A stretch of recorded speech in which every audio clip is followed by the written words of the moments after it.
எனக்கு உயிர் கொடுத்த தாய் தந்தையருக்கு என்னுடைய முதல் வணக்கம். என்னை சினிமாவிலும் அரசியலிலும் அறிமுகப்படுத்திய எங்கள் ஆசான் சொக்க தங்கம் புரட்சி கலைஞர் கேப்டன் அவர்களுக்கு என்னுடைய இரண்டாவது வணக்கம்.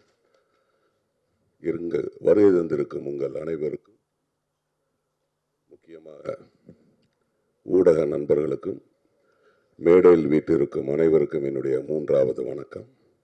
என்னுடைய பேச்சில் நிறைய இருந்தால் எடுத்துக்கங்க, குறை இருந்தால் மன்னிச்சுக்குங்க. திரைப்படக் கல்லூரி மாணவருக்கு விலாசம் கொடுத்தவர் புரட்சி கலைஞர் கேப்டன். ஃபிலிம் இன்ஸ்டியூட் அப்படின்னாலே சினிமாவில் ஆரம்ப காலத்தில் நிறைய பேருக்கு தெரியாது. 83க்கு பிறகு தான் திரைப்படக் கல்லூரி அப்படின்னு ஒன்று இருக்குது, திரைப்படக் கல்லூரி மாணவர்கள்னு இருக்காங்கன்னு வெளியில் தெரிஞ்சுது. அதுக்கு காரணம் புரட்சி கலைஞர் கேப்டன் அவர்கள். நான் ஃபிலிம் இன்ஸ்டியூட் ஜாயின் பண்ணணும் அப்படிங்கிறது காரணமே கேப்டன் தான். அதுக்கு முன்னாடியெல்லாம் நான் கேப்டன் மன்றத்தில் இருந்தேன். 1984 நான் மன்றத்தில் இருந்தேன். கேப்டனை வச்சு படம், அதாவது இங்கே இயக்குனர் பிரிவுக்கு வர்றவங்க அத்தனை பேருக்குமே என்ன அப்படின்னா, என்ன எண்ணம் இருக்கும் அப்படின்னா, கேப்டனை வச்சு படம் பண்ணணும் அப்படிங்கிறதுக்காக தான் இங்கே வருவாங்க. ஃபிலிம் இன்ஸ்டியூட்டில் வந்து டைரக்ஷன் கோர்ஸ் ஜாயின் பண்ணுவாங்க. நானும் அப்படி தான் வந்து ஜாயின் பண்ணேன். டைரக்ஷன் பண்ணணும், கேப்டனை வச்சு படம் பண்ணணும்னு. பட் சந்தர்ப்ப சூழ்நிலை என்னால் டைரக்ஷன் பண்ண முடியலை. அதுக்கு அறிவு வேணும், திறமை வேணும். அது என்கிட்ட கிடையாது. ரெண்டுமே. பொறுமை வேணும், அதுவும் என்கிட்ட கிடையாது. ஆனால் நடிகர் ஆகிட்டேன். அதுக்கு காரணம் புரட்சி கலைஞர். ஆமாம், அதுக்கு காரணம் புரட்சி கலைஞர். ரமணா என்னுடைய முதல் படம். 92 நான் கேப்டன் தான் என்னை வந்து அறிமுகப்படுத்தினார் சினிமாவில். இன்றைக்கி நான் கிட்டத்தட்ட 237 படம் பண்ணியிருக்கிறேன். தமிழ், தெலுங்கு, மலையாளம், கன்னடம், ஹிந்தி. ஹிந்தியில் ஒரே ஒரு படம் ஷாருக்கான் சாரோட சென்னை எக்ஸ்பிரஸ் பண்ணேன். 237 படம் பண்ணியிருக்கிறேன். 47 சீரியல் பண்ணியிருக்கிறேன். 16 விளம்பர படம் பண்ணியிருக்கிறேன். இதுக்கெல்லாம் காரணம் புரட்சி கலைஞர். கேப்டனை பற்றி நிறைய பேசலாம், மணிக்கணக்கில் பேசலாம், நாள் கணக்கில் பேசலாம். அவருடைய மனித நேயத்தை பற்றி பேசுகிறதா, அவருடைய தான தர்மத்தை பற்றி பேசுகிறதா, இல்லை அவர்கிட்ட இருந்த கோபத்தை பற்றி பேசுகிறதா, இல்லை அவர் யாருக்கிட்ட எப்படி பழகணும், மரியாதை எப்படி கொடுக்கணும் அப்படிங்கிறதெல்லாம் அவர்கிட்ட தான் கற்றுக்கணும். எனக்கு தெரிஞ்சு புரட்சி தலைவர் எம்ஜிஆருக்கு பிறகு புரட்சி கலைஞரை தான் மக்கள் அவ்வளவு நேசிச்சிருக்கிறாங்க. நாங்கள் 2 நாள்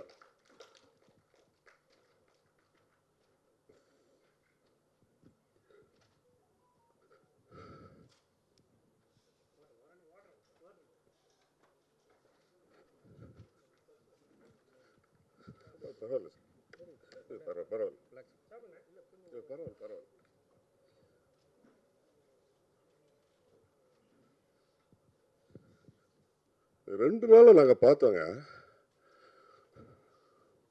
மக்கள் அவ்வளவு அன்பு வச்சிருக்கிறாங்க அவர் மேல.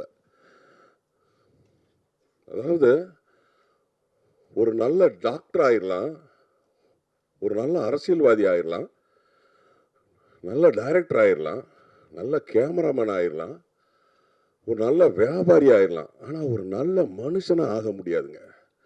எனக்கு தெரிஞ்சு இனிமேல் சினிமாவில் இந்த மாதிரி ஒரு நல்ல மனிதரை பார்க்கவே முடியாது. அந்த அளவுக்கு அவர் செஞ்சிருக்கிறார். இன்னைக்கு காலையில் நான் பேப்பரை பார்க்குறேன், மதுரையில் 3.5 ஏக்கர் வீடு கட்டுறதுக்கு இடம் கொடுத்துருக்கேன். எங்களுக்கே தெரியாதுங்க. கூட இருக்கிறேன் நான். அவர் கட்சி ஆரம்பித்ததுலேருந்து நான் அவர் இருக்கிறேன். 92லேருந்து நடிகராக இருக்கும்போது இருக்கிறேன். பட் ரொம்ப நெருக்கமானது 2005லேருந்து 17 வருஷம் நான் தலைவரோட ரொம்ப நெருக்கமாக இருந்தேன்.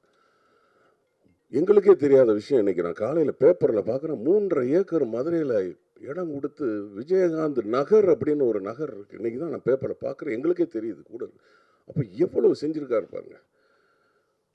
ஒரு சிறந்த மனிதர், மனித நேயமிக்க மனிதருங்க. நேற்று ரஜினி சார் கூட அதுதான் சொன்னார். அதாவது மனிதன்கிற பேர் எடுக்கிறதுக்கு ரொம்ப கஷ்டம். அவர் கோவப்படுவார், ஆனால் அந்த கோபத்துக்கு பின்னாடி ஒரு நியாயம் இருக்கும் அப்படின்னு சொல்லி. ஏன்னா நான் அவருடைய கோபத்தெல்லாம் நேரடியாக பார்த்துருக்குறேன். ஒரு சமயம் கே பாலச்சந்தர் சார் டெத்து நாங்கள்லாம் போயிருக்கும்போது மாலை மரியாதை அவருக்கு செஞ்சுட்டு வெளியில் வந்தோன்னே கேப்டன் வந்து இன்டர்வியூ கொடுக்கல. என்கிட்ட கேட்டார், எப்போ பத்திரிக்கைக்காரங்கெல்லாம் எங்கே இருக்காங்க, இல்லை அந்த பக்கம் நிற்கிறாங்கன்னு, பேட்டி கொடுக்கண்டாமா, போயிடலாம், காருக்கு போயிடுவோன்னு என்கிட்ட சொல்கிறாரு. அப்புறம் நான் தான் கேப்டனை காரில் கூப்பிட்டு உட்கார வச்சு நான் ஆஃபீஸ்க்கு வந்துட்டோம். அடுத்த நாள் காலையில் அவர் ரெகுலராக ஆஃபீஸ்க்கு வர மாதிரி வந்திருக்காரு. நான் ஒரு 1:30 மணிக்கு நான் போகிறேன். அவர் வீட்டுக்கு கிளம்புற டைம் நான் போகிறேன். ஒரு 1:30 மணி இருக்கும். மாடியிலேருந்து கீழே இறங்கி வர்றாரு. இறங்கி வந்தோடனே பின்னாடி ஒரு 4-5 பேர் வராங்க. ரவீந்திரன் ஒருத்தர், பார்சாரதின்னு ஒருத்தர், கட்சி பார்சாரதி, PA பார்சாரதின்னு ஒருத்தர். ஆபா சாருக்கெல்லாம் தெரியும். செல்வமணி சாரோட அசிஸ்டண்ட் அவர் பார்சாரதி. அவங்கெல்லாம் வந்துட்டு இருக்கிறாங்க. மாடியிலேருந்து இறங்கி வந்துட்டுருக்கிறாரு. வந்தவர் என்கிட்ட கேட்குறாரு, எப்போ நேற்று நம்ம பேட்டி கொடுக்காம வந்துட்டோமாப்பா, என்னப்பா சொல்கிறாங்க பத்திரிக்கைக்காரங்க அப்படின்னு. அப்போ நான் சொன்னேன், இல்லை கேப்டன் ஒன்றும் சொல்லலை, தலைவர் வந்தார், நீட்டாக வந்தார், மாலை மரியாதை பண்ணிட்டு போயிட்டாரு அப்படின்னு சொன்னோன்னா, பின்னாடி இருந்து அவர் PA Parthasarathy Selvamani sir assistant அப்படி கையை காட்டினார். கையை காட்டினோன்னே சினிமாக்காரங்களுக்கு எப்போதுமே ஒரு பழக்கம் உண்டு. ஏன்னா லுக்கு டைரக்ஷன் மாறினா கரெக்டாக கண்டுபிடிச்சிருவாங்க. என் லுக்கு வந்து கேப்டன் நான் பார்த்து பேசிகிட்டு இருக்கிறேன், என் லுக்கு மாறி இப்படி போய் மேலே கொஞ்சம் அவையில் வந்தோடனே அப்படி திரும்பினார். இவர் கையை காட்டினா பார்த்தோன்னா அடிச்சார், ஒரு அடி அடித்தோன்னா அவர் அழுதுட்டார். கேப்டன் கை ஒன்று இவ்வளோ பெருசு இருக்கும். எனக்கு என்ன நடக்குதுன்னு ஒன்றுமே தெரியல. டக்குன்னு கார் எடுத்து போடு அப்படின்னாரு.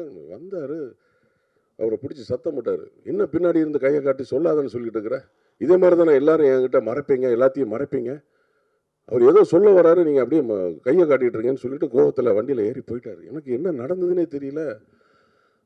நான் அவர்கிட்ட அடிப்பட்டவர்கிட்ட, அண்ணே சாரிண்ணே அப்படின்னு. பக்கத்தில் ரவீந்திரன் ஒருத்தர், அவர் சொல்கிறாரு, இவ்வளோ நேரம் நாங்கள் மேலே டிஸ்கஸ் பண்ணிட்டு இருந்தோம், நீங்கள் வந்து பேட்டி கொடுத்துட்டு வந்திருக்கணும் அப்படின்னு சொல்லிட்டு, நீ பேட்டி கொடுக்காம வந்தது நல்லதுன்னு சொல்லிட்டு இருக்கிற, அதுதான் அவர் சொல்லாதன்னு சொன்னார், அது திரும்பி பார்த்துட்டாரு அப்படின்னு. நான் அவர்கிட்ட போய், அண்ணா சாரிண்ணா எனக்கு தெரியாதுன்னா, அடிப்பட்டவர் சார், அவர் அழுதுகிட்டே அவன் அடியை வாங்கி கொடுத்துட்டு சாரி கேட்குற அப்படின்னா கேப்டன் போயிட்டார். ஒரு 15 நிமிஷம் கழித்து வீட்டுக்கு போனவர் அங்கேருந்து ஃபோன் பண்ணுறாரு ரிசப்ஷனுக்கு. ரவின்னு ஒருத்தர் ரிசப்ஷனில் இருக்கார்.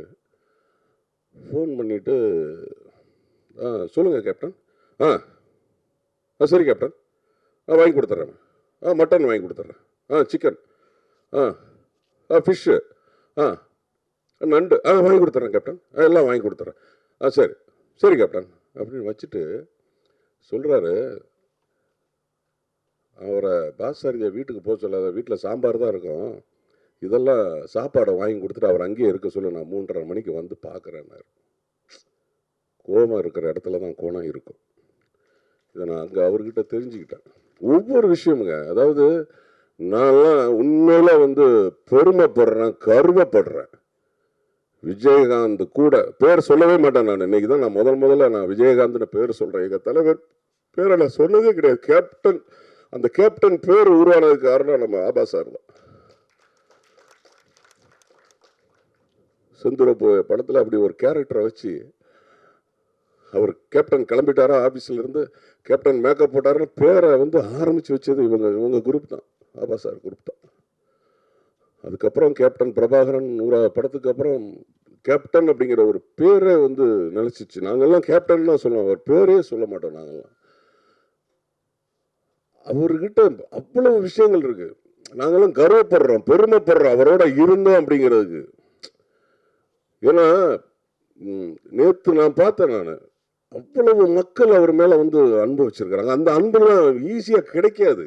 இன்னைக்கு காலையில் பேப்பரை பார்க்கும்போது எவ்வளோ ஊரில் கடை அடைப்பு, நம்மளாம் செத்த ஊர் அது சொல்லக்கூடாது, அந்த அளவுக்குலாம் நமக்கு தெரியாது. அதை அவர் சேர்த்து வச்சிருக்காரு. நேற்று நம்ம பார்த்தோம், கண்கூட பார்த்தோம். எம்ஜிஆருக்கு பிறகு ஒரு பெரிய விஷயம். நேற்று நாங்கள் எல்லாம் 2 மணிக்கு மேலே எங்களுக்கு வந்து புரோட்டோகால். 2 மணிக்கு மேலே நாங்கள் இங்கே 4 மணிக்கு கொண்டு வந்துடணும். 4:45க்கு சாங்கியம் பண்ணணும். 6 மணிக்கு மேலே ஃபயர் பண்ணக்கூடாது.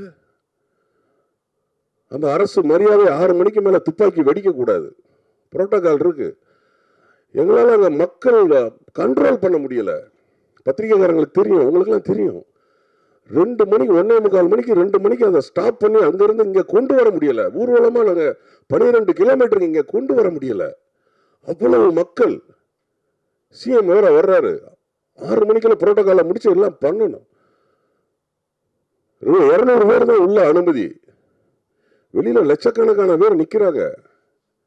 கண்ட்ரோல் பண்ண முடியல. பணம் சம்பாத்தியம் பண்ணிடலாங்க. ஆனா நல்ல மனிதன் அப்படிங்கிற ஒரு பேரை சம்பாத்தியம் பண்ணவே முடியாது. அதை புரட்சி கலைஞர் பண்ணிட்டு போயிட்டார். நான் கடைசியா தலைவரை வந்து கேப்டனை பார்த்தது அக்டோபர் 2ஆம் தேதி பார்த்தேன். ஒரு 2 மாசத்துக்கு முன்னாடி. என் பையன் டாக்டர், அவன் எம்பிபிஎஸ் படிக்கும்போது அப்போ தலைவர் கேப்டன் ரொம்ப நல்லா இருந்தார். அவர் காலேஜில் நான் வந்து அட்மிஷன், அவன் ரஷ்யாவில் படித்தான் எம்பிபிஎஸ். நான் போய் கூப்பிட்டு போய் கேப்டன்கிட்ட போய் ஆசீர்வாதம் வாங்கினேன். காலேஜ் போகிறதுக்கு முன்னாடி அவர் ஒரே ஒரு வார்த்தை தான் சொன்னார், நீ எங்கே வேணாலும் படி, ஆனால் தமிழ்நாட்டில் அவனுடைய சேவை இருக்கணும். முக்கியமாக ஏழை எளிய மக்கள் பணம் இல்லாமல் வந்தால் அவங்களுக்கு இலவசமாக மருத்துவம் பண்ணு அப்படின்னார். என் பையன் எம்பிபிஎஸ் முடித்து எம்டி இப்போ ஜாயின் பண்ணான் கோயம்புத்தூர் கவர்மெண்ட் காலேஜில். அப்போ அவன் ஒரே ஒரு வார்த்தை தான் சொன்னான், நான் கேப்டனை பார்த்து அவர்கிட்ட ஆசீர்வாதம் வாங்கணும் அப்படின்னு. அவர் உடம்பு சரியில்லை. இந்த மாதிரி சூழ்நிலையில் யாரையுமே அவங்க பார்க்க அனுமதிக்கலை. அதை வந்து நிறைய பேர் தப்பெல்லாம் சொன்னாங்க, அவரை பார்க்க விட மாட்டேக்காங்க, பார்க்க அனுமதிக்க முடியும். ஏன்னா உடம்பு சரியில்லாதவங்கள நம்ம போய் தொந்தரவு பண்ணக்கூடாது. ஆனால் என் பையன் வந்து கண்டிப்பாக நான் வந்து கேப்டன்கிட்ட வந்து நான் ஆசீர்வாதம் வாங்கணும் அப்படின்னா, நான் அண்ணிட்ட சொன்னேன், அண்ணி இது மாதிரி கேப்டன் வந்து ஃபஸ்ட் இயர் எம்பிபிஎஸ் ஜாயின் பண்ணும்போது ஆசீர்வாதம் பண்ணி அனுப்புனார், இந்த மாதிரிலாம் சொன்னார், என் பையன் அவரை கண்டிப்பாக பார்க்கணும்னு சொல்கிறாரு அப்படின்னோடனே அப்போ அவங்க 1ஆம் தேதி எனக்கு சொல்கிறாங்க, நாளைக்கு காலையில் வந்துடுங்க, நாளைக்கு சாயந்தரம் 6 மணிக்கு வந்துடுங்க. 2ஆம் தேதி நான் 6 மணிக்கு என் பையனை கூப்பிட்டு போனேன். நான் ஃபேமிலியாக போனோம். என் பையன் கேப்டன் காலில் விழுந்து ஆசீர்வாதம் வாங்கினாப்புல. அவன் தலையில் கை வச்சு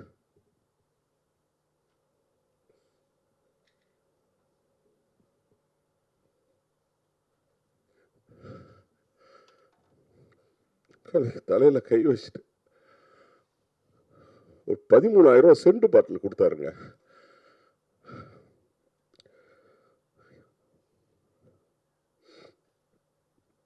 தலைவர் மறைவுக்கு முன்னாடி 4 நாளைக்கு முன்னாடி போண்டாமணி அண்ணன் திரைப்பட நடிகர் இறந்துட்டார். அப்போ நான் போய் அண்ணிட்ட சொல்கிறேன், 24ஆம் தேதி டிசம்பர் 24 அண்ணி ஆஃபீஸ்க்கு வந்திருந்தாங்க. இந்த மாதிரி போண்டாமணி இறந்துட்டாரு, நான் அவர் வீட்டுக்கு போகிறேன் அண்ணி அப்படின்னு. நீங்கள் வீட்டுக்கு போங்க, நான் வீட்டுக்கு ஃபோன் பண்ணுறேன் அப்படின்னு சொல்லிட்டு என்னை வீட்டுக்கு அனுப்பிச்சி வச்சாங்க. நான் வீட்டுக்கு போனேன்.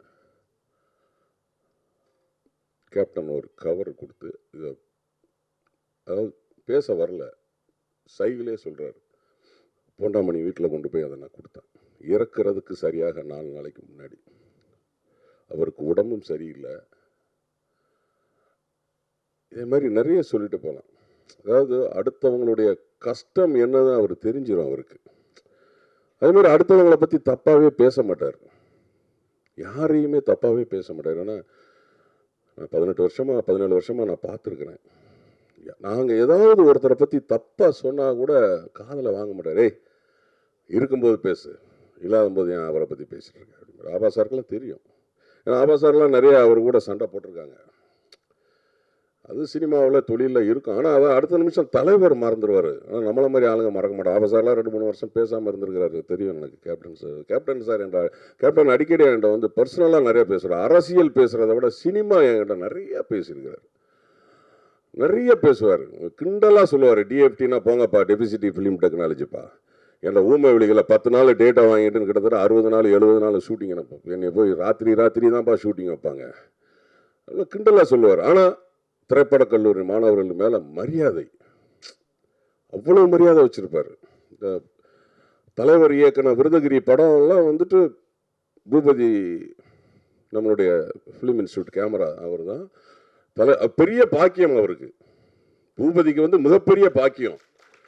தலைவர் டைரக்ட் பண்ண படத்தில் அவர் கேமராமேனுங்க. யாருக்குமே எந்த கேமராமேனுக்குமே அந்த ஒரு பாக்கியம் கிடைக்கல. கேப்டன் வந்து சார் பண்ணார், வாஞ்சிநாதன் பண்ணியிருக்கிறாரு, சரவணன் சார், பட் அதில் டைரக்டர் அவர் கிடையாது. பட் விருதகிரி வந்து தலைவர் டைரக்ட் பண்ண படம், அதில் வந்து பூபதின்னு சொல்லவே மாட்டார், பூபதி சார்ன்னு தான் சொல்லுவார்.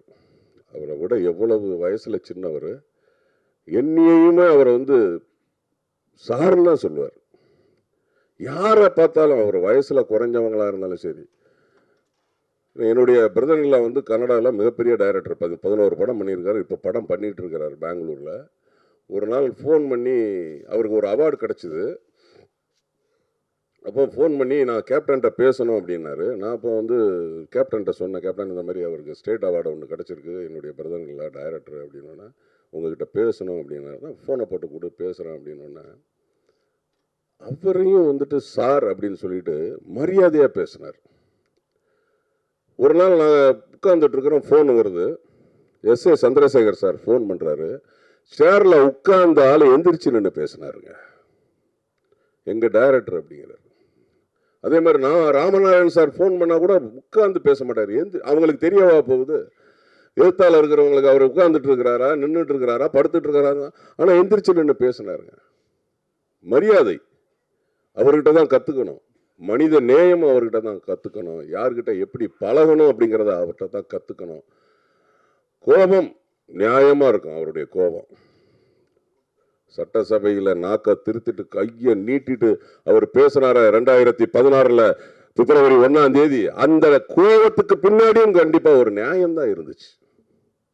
எல்லாருமே சொல்லுவாங்க அவர் கோபப்படுறாருன்னு. கோபம் அதுக்கு பின்னாடி ஒரு நியாயம் இருக்கும்.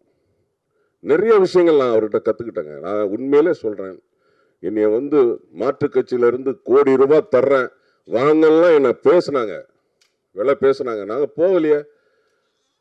எனக்கு அரசியலிலும் சினிமாவிலும் விலாசம் கொடுத்தவர் நான். இன்னைக்கு தைரியமாக நான் வந்துட்டு டிஎஃப்டின்னு போட்டு நான் ஒரு விசிட்டிங் கார்டு அடிக்கிறேன் அப்படின்னா அதுக்கு காரணம் அவர் தான். நான் அடிக்கிறேன், பர்சனல் கார்டு வச்சிருக்கிறேன், கட்சி கார்டு வச்சிருக்கிறேன். ரெண்டுலுமே நான் வந்துட்டு பிஎஸ்சி எம்ஏ டிஎஃப்டி அப்படின்னு போடுறேன்னா அதுக்கு காரணம் எங்களுடைய கேப்டன் தான், எங்களுடைய விஜயகாந்த் தான். நிறைய சொல்லிட்டு போகலாம் அவரை பற்றி, ஏகப்பட்ட விஷயங்கள் இருக்கு. ஒரு 2-3 நாள் நான் வந்து ஷூட்டிங் போகலை, ஏன்னா சீரியலில் நடிச்சிட்டு இருக்கிறேன், 2 சீரியலில் நடிச்சிட்டு இருக்கிறேன். டெலிகாஸ்ட் டேப்பு கிடையாது, இன்னைக்கு காட்டுப்பாக்கத்தில் ஷூட்டிங்கு. நான் அவங்கக்கிட்ட அனுமதி வாங்கிட்டு நான் வந்தேன். ஏன்னா திரைப்படக் கல்லூரி மாணவர்களுக்கு ஒரு அடையாளம் கொடுத்தவர், பெருமை சேர்த்தவர், எனக்கு வாழ்க்கை கொடுத்தவர். நான் இன்னைக்கு என்னுடைய பசங்க 2 பேரையும் டாக்டர் ஆக்கியிருக்கிறேன். நான் மெட்ராஸில் 2 வீடு வாங்கியிருக்கிறேன். அன்னைக்கு நான் காரில் போறேன்னா அதுக்கு காரணம் கேப்டன் தான். அப்போ சொன்னாங்க, நேற்று சுந்தர் ஃபோன் பண்ணார், வாட்ஸ்அப்பில் மெசேஜ் போட்டார், காலில் ஃபோன் பண்ணார், ஆனால் நீங்கள் வரணும்னா அப்படின்னா நான் நிச்சயமாக வருவேன். எங்கள் தலைவருக்கு நீங்கள் வந்து திரைப்படக் கல்லூரியில் நினைவஞ்சலி செலுத்துறீங்க, நான் நிச்சயமாக வருவேன்னு சொல்லிட்டு அவங்கக்கிட்ட நான் அனுமதி வாங்கிட்டு நான் இங்கே வந்திருக்கிறேன். முக்கியமாக இந்த நிகழ்ச்சியை ஏற்பாடு செய்த உங்கள் அனைவருக்கும் நன்றி. என்னுடைய முன்னோடிகள் ஆபா சார், அரவிந்தராஜ் சார், பன்னீர் சார், ரமேஷ் சார் கேமராமேன் இருக்காங்க, அருண்மொழி சார் இருக்கிறார் நடிகர், சிவா சார், பாரதி கணேஷ் சார் இருக்காங்க, அசோக் மேத்தா சார் இருக்கிறாங்க, பூபதி, நிறைய இருக்கிறாங்க. எனக்கு சின்ன வருத்தம், என்ன வேலையாக இருந்தாலும் நமக்கு அடையாளம் கொடுத்தவர் அவர் தான். ஏன்னா ஒரு சிலர் வந்து வர முடியல, செல்வமணி சார்லாம் உடம்பு சரியில்லை, நியாயமான ஒரு ரீசன். சிலர் வந்து ஃபோன் பண்ணால் வரல, அவங்க அதுக்கு 1000 காரணங்கள் சொல்கிறாங்க. என்ன இருந்தாலும் நமக்கு ஒரு அடையாளம் ஏற்படுத்தி கொடுத்த புரட்சி கலைஞருக்கு நம்ம வந்து மரியாதை செலுத்தியிருக்கணும். அவங்க வந்திருக்கணும், நியாயமாக பார்த்தா அவங்க வரல, அதுக்கு 1000 காரணங்கள் சொல்கிறாங்க. இருந்தாலும் அவங்களுடைய சூழ்நிலை அப்படி இருக்குது. சிவா சார் சொன்ன மாதிரி நம்ம இந்த ஃபிலிம் இன்ஸ்டியூட் காம்பவுண்டில் நிச்சயமாக அந்த மாதிரி ஒரு சிலையை வந்து ஏற்பாடு பண்ணணும். ஏன்னா அவர் வந்து நடிகர் சங்க தலைவராக கிட்டத்தட்ட ஒரு 4-5 வருஷம் இருந்தார். 2000 2004-05 வரைக்கும் இருந்தார்.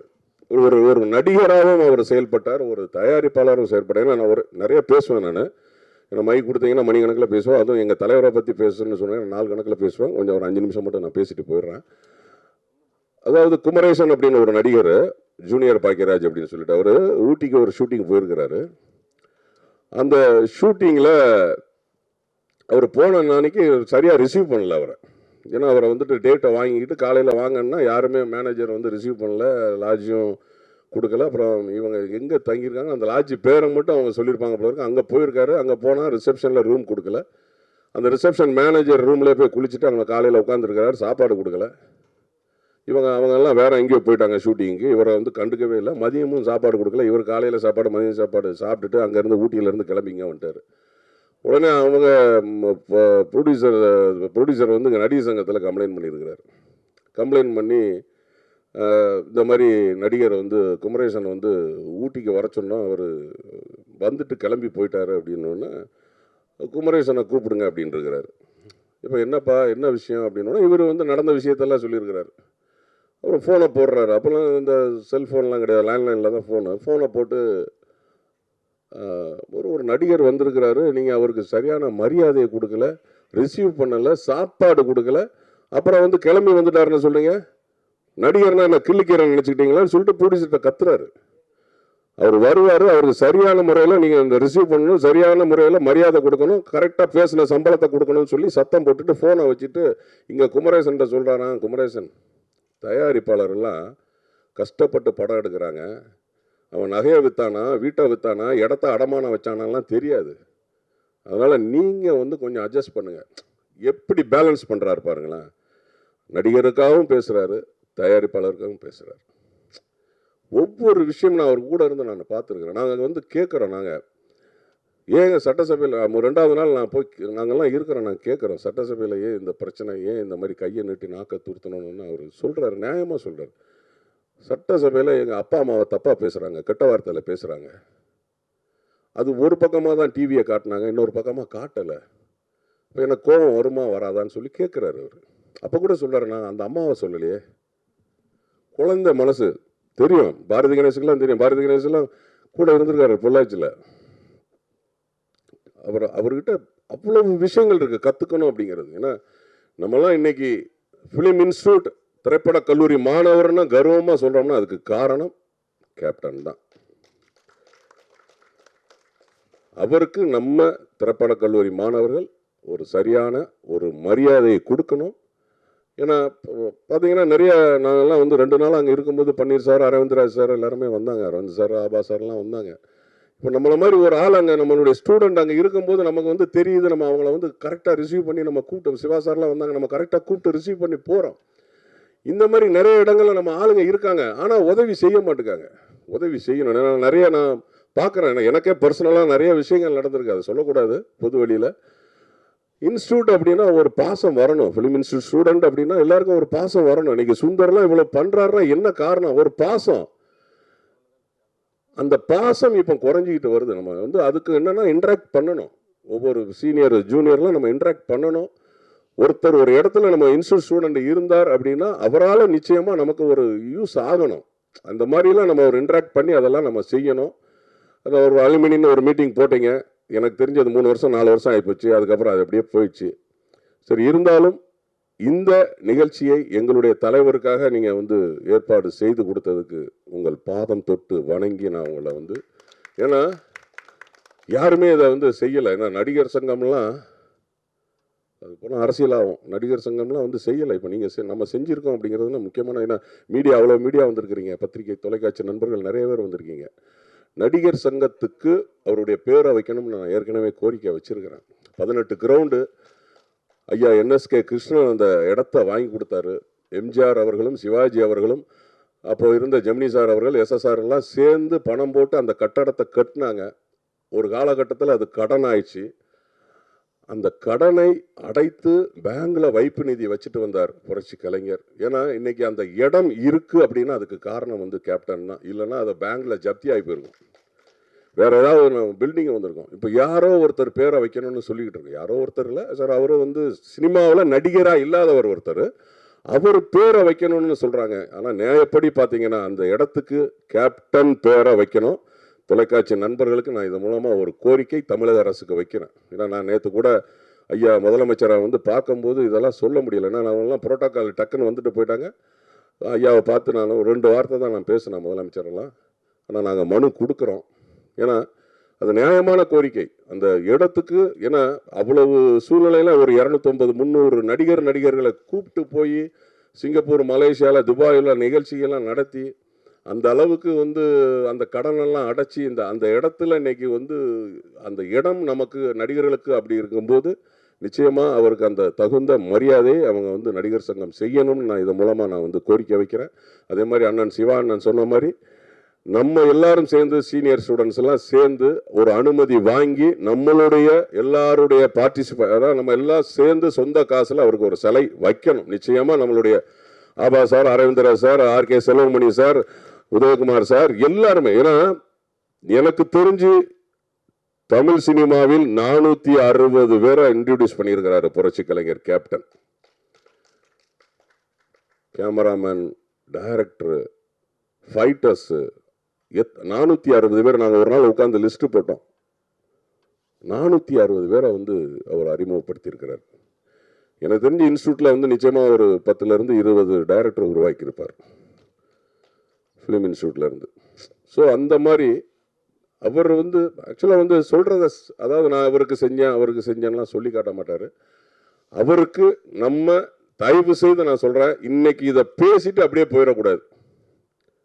நம்மளுடைய சீனியர் ஸ்டூடெண்ட்ஸு எல்லாருமே சேர்ந்து தமிழக அரசிட்ட ஒரு கோரிக்கையை வச்சு இந்த இடத்துல நிச்சயமாக நம்மெல்லாம் சேர்ந்து செலவு பண்ணி ஒரு சிலையை வைக்கணும்.